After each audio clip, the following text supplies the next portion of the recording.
Welcome to episode 17 of the transformation series, and today we're going to discuss can you get muscle growth from the pump?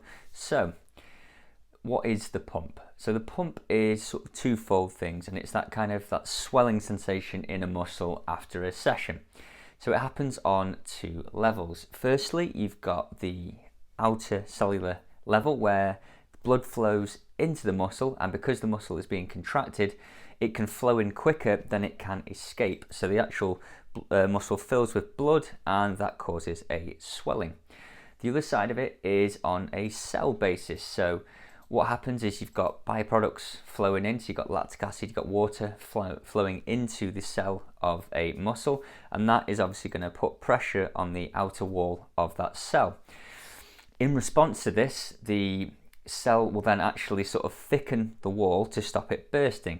Now, the idea is that over time this could be lasting, and you would get hypertrophy on the basis that the cell would actually be a bit thicker.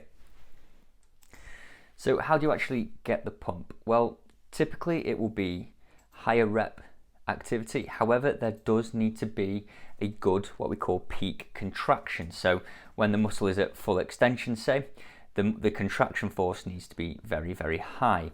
It tends to be better that instead of doing one set of say 50 to 100 reps, then do sort of 4 or 5 sets of 20 off short recovery, because it's that repeat bout effect that will keep forcing blood into the muscle more effectively than just one solid block of reps. This is why drop sets can be quite useful for it as well.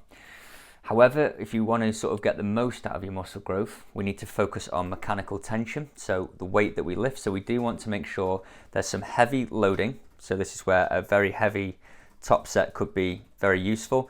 Lots of mechanical tension on the muscle, lots of contractile force, so we get that mechanical tension element of hypertrophy, and then we can go through into our drop sets to get that higher rep, blood flow, metabolic stress element of hypertrophy. So in conclusion, theoretically, yes, the pump can cause some sort of hypertrophy on a cellular basis, although there's no masses of evidence to prove that that is the case, but theoretically it does make sense.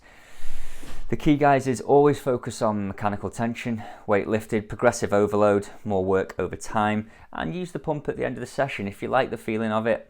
There's no harm in chasing it, as long as that's not all the purpose of your session is.